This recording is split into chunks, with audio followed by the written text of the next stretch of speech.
A lot of small things happening around the world of Xbox right now, from brand new controllers being announced, special anniversary streams that might offer a surprise game announcement, Halo rumors galore, Stadia being shut down, and Xbox looking to acquire more publishers. There's a lot here to talk about, so let's get into it.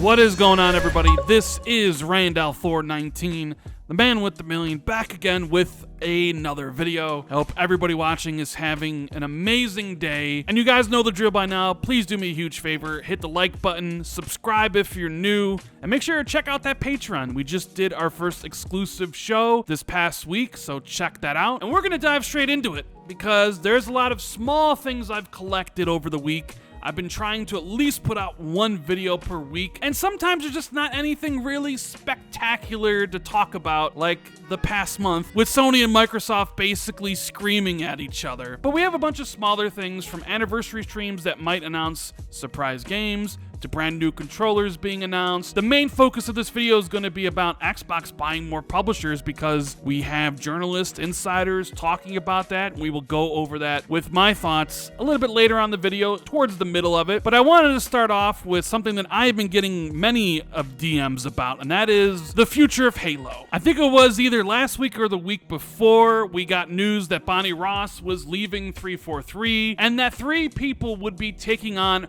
her roles at the company moving forward. Well, a lot of people have been speculating about what's going to happen with Halo Infinite, and a YouTuber kind of gave some speculation, some things that he's been hearing. A lot of it is kind of weird to a certain extent, and a lot of people ask me, ask Jez Corden, ask Dealer Gaming, Colt Eastwood if any of it is true, and I'd figure I'd talk about it and give my thoughts on it here. But before we dive into that, there was an interview with Certain Affinity, a team that has been helping out on Halo Infinite a lot. Jez Corden basically leaked that they were the ones making the Halo Battle Royale, and it definitely seems to be the case, because they were asked in an interview about what they're working on, and they replied with this: "The biggest thing we're doing that's public right now, for more than 2 years now, we've been working on Halo Infinite, doing something that they're very prescriptive about what we can say, but we're doing something unannounced, and we're doing lead development on that unannounced thing, from conception and design.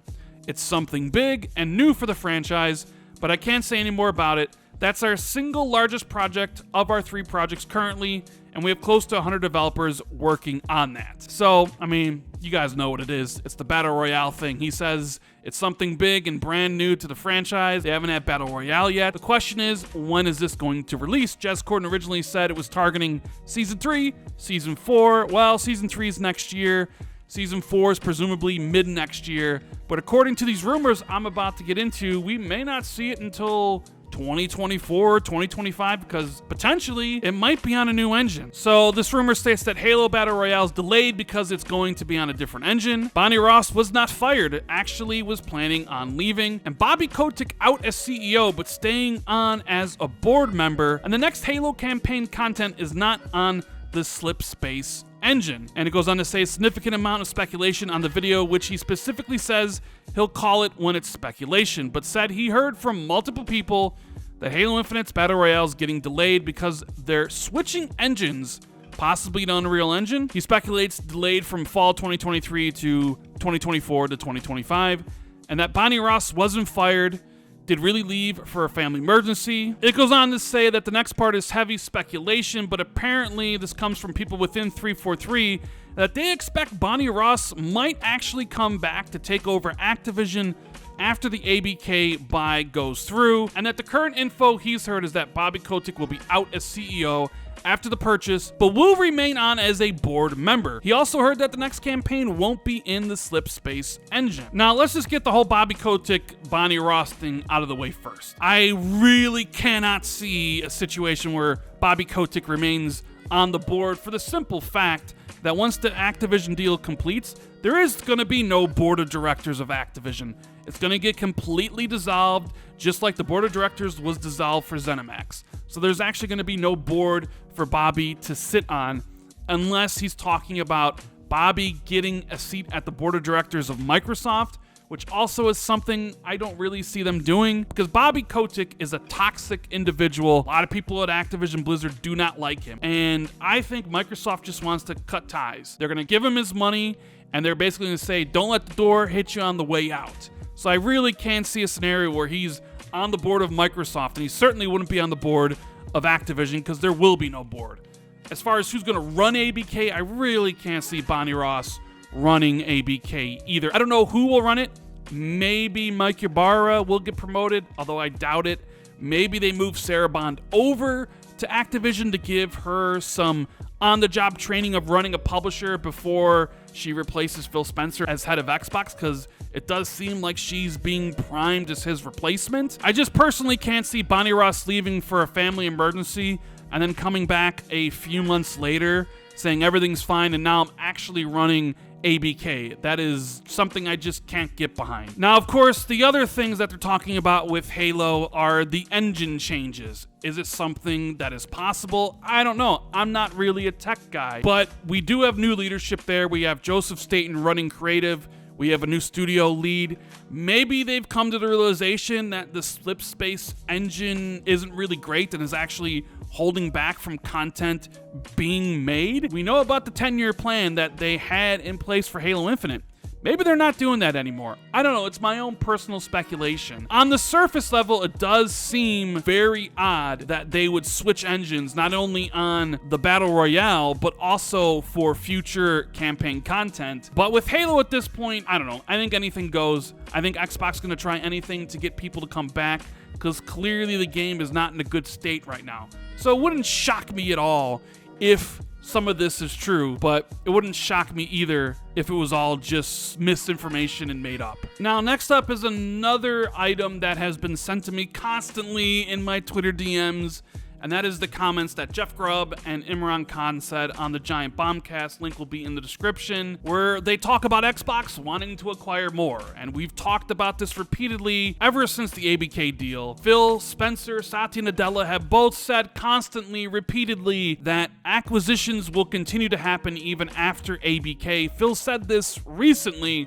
but Imran does have some new information to offer, so check it out here. Xbox remains open to further acquisitions in related news. Phil Spencer is on a charm offensive to help with the Activision scrutiny that the deal is receiving. He talked with CNBC, which asked him about the future of M&A activity at Xbox.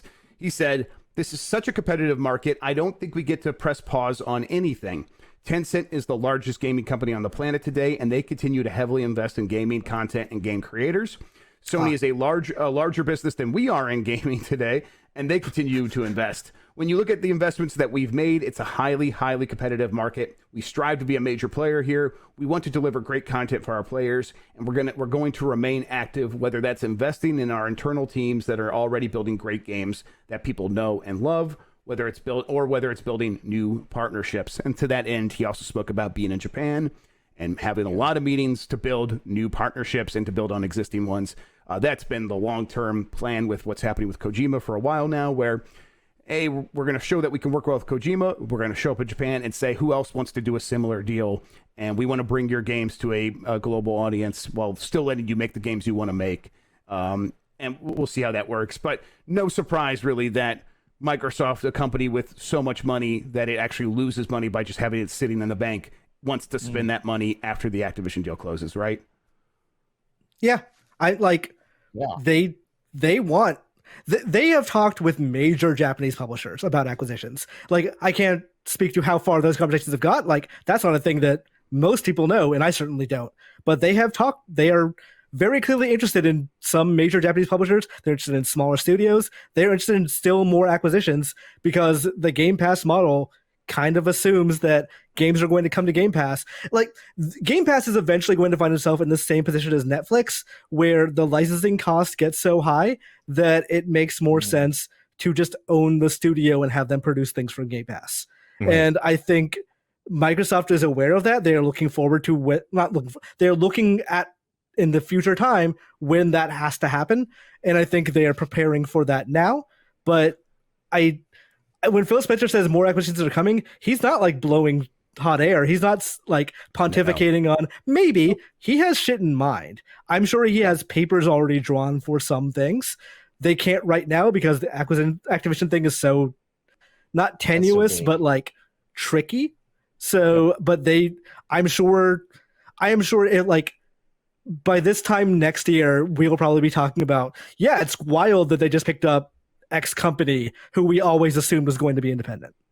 Yeah. That's there's no such thing as that company anymore, really, except for those the biggest ones in the world. I mean, there was that story that didn't pan out about, you know, Amazon and wanting to get EA. It's just not out of the realm of possibility that like something like that is still going to happen. You know, not maybe that in specific case, but something along those lines. So, once Microsoft gets Activision, everyone has to move now because the vacuum left by something like that creates a need for everybody to respond, and that's been the conversation that has been dominating these backroom deals for the entire year. And so we have still yet to see the full ramifications of that, but it's everything like Square Enix saying, hey, come invest in our studios because they're too expensive for us to run anymore because they need to be making the biggest games they've ever made before, and whenever we do that, it sort of blows up in our face, so we need help. So everything's on the table.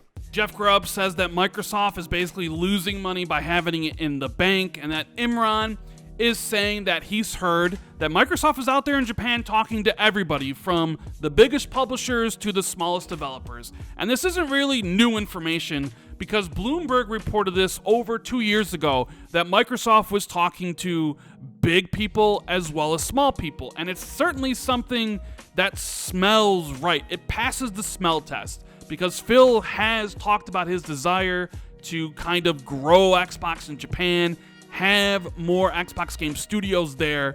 The question is, will any of this actually lead to acquisitions? It's really not that new information that Microsoft is talking to all these companies, because of course they are. They're talking to everybody and anybody that will listen, basically saying, hey, come work with us. So we don't really have any new information here, and we don't know if any of this will actually turn into acquisitions. I know people are worried or excited that Microsoft might grab Capcom or Bandai Namco or Sega, etc., all the big publishers over there. And maybe that's a tough pill to swallow for Xbox if they decide to buy another publisher so soon after Activision Blizzard. But I think it's pretty damn clear Microsoft wants to make inroads in Japan. They know it's a weakness of the platform. Not a lot of Japanese games come to the platform, and when they do, not a lot of people buy them. And the only way to grow that audience on that platform is to have those type of games, exclusive games made for that region. So Xbox needs to acquire Japanese developers and publishers to build that audience. And then on top of it, Game Pass needs all the different types of games and genres it can get. So not really new information. It's basically 2 years old. We know they're talking to everybody. It's still something to kind of think about. What is Xbox's plan? We knew after Bethesda that they were looking for something else. Specifically, they were looking for mobile. Phil and Satya's talked about that. And, well, they bought Activision Blizzard and they got King. Now they have one of the biggest mobile presences out there. So what is the next strategy for the next big acquisition? Is it smaller teams like Certain Affinity, who's helping with Halo Infinite and has their own Xbox game, Project Suerte, in development, that Monster Hunter game? Is it maybe acquiring IO Interactive? Who really knows? Is it doing more deals in Japan, like with Kojima, or getting some Japanese games on Game Pass, like Wolong Fallen Dynasty and Persona? Who knows how that all will play out, but Xbox is definitely trying their hardest to get that content. And I do think once the deal goes through, we will see Xbox make a splash in acquisitions. Whether it's developers or publishers is anybody's guess. Moving on from that, we have an Age of Empires 4 announcement. They're going to be celebrating 25 years of Age of Empires with an anniversary broadcast and Age of Empires 4 Anniversary Edition. Now, they said that today we're thrilled to announce that on October 25th, we'll be celebrating 25 years of Age of Empires in a big way. Join us live from a special location as we share our anniversary broadcast featuring announcements, interviews with the team, and some surprises. Of course, we want to maintain an air of mystery, so we won't tell you exactly what we have garrisoned in our town center, but we promise there'll be something for everyone. Now, there have been rumors for a long time that Age of Empires 4 will be coming to the Xbox consoles sometime in the future. A lot of people expected that at E3 this past year. didn't pan out.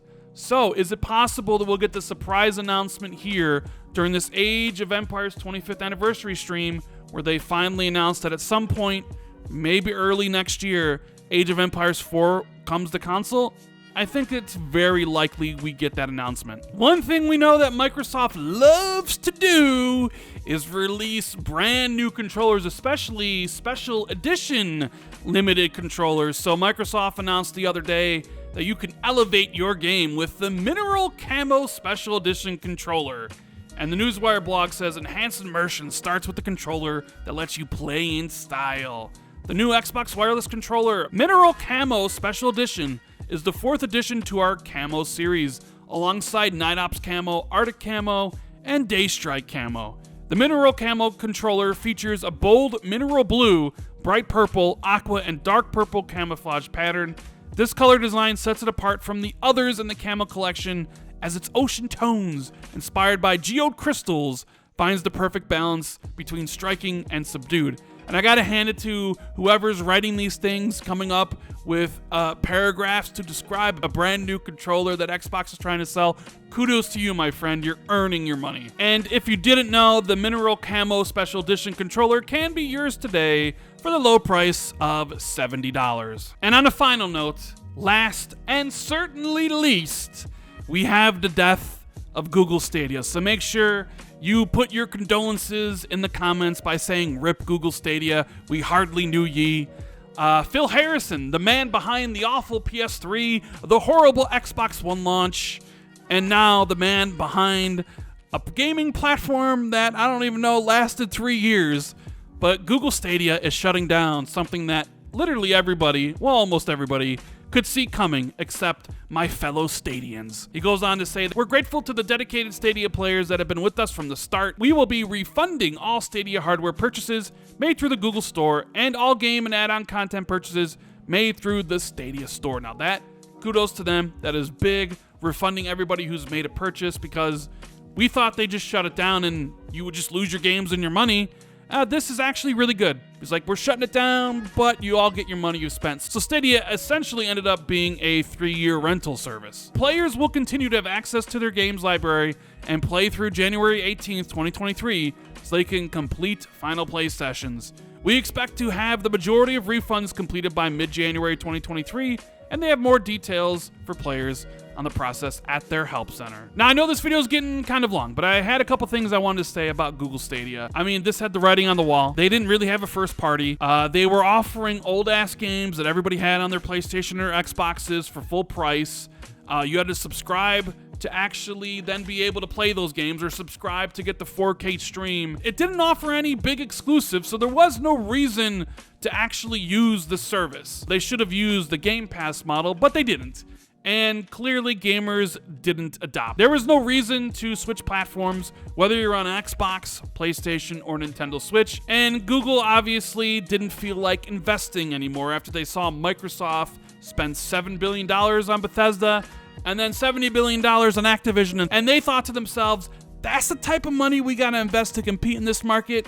No way, we're out of here, see you later. Now, could this be bad for Xbox in any way? Well, definitely removes a cloud competitor. Now the only ones really on the market are xCloud and NVIDIA GeForce. So maybe some Stadia players come back to Xbox, but I don't really think there's a large amount of them anyways, and that would be good news if they did. The bad news is we know that Microsoft is trying to get the ABK deal done. And they have a Sony who's out there trying to tell everybody that this deal is bad for gamers and bad for the video game industry, that it's not fair that Microsoft is using all their oodles and oodles of money to basically buy things that nobody else can. So there's a part of me that thinks Jim Ryan and his constituents, his lawyers over at PlayStation, will use Google Stadia's shutting down as a negative thing to try to get the Activision deal blocked. I think they'll say this is what happens. Look, they couldn't compete in this market because Microsoft is so strong. They couldn't spend that type of money. They couldn't compete with their cloud offering, and because of that, they can't be in the market. This is why the deal shouldn't go through. Now, does it make a lot of sense? Not really, but Sony's gonna do whatever it's gonna do to try to get the deal stopped. So I do think they'll try to make that argument that Google Stadia failing is a black mark against Xbox trying to acquire Activision. Well, that was certainly a long video, and I wanted to at least drop one video this week for you guys. So let me know what you think about everything in the comments below. If you enjoyed the video, make sure you hit the like button, share this out on social media, subscribe if you're new, make sure you check out that Patreon, see if you want to support me and Jez in any way. Thank you guys so much for watching, I truly appreciate it, and I'll see you in the next video. Later.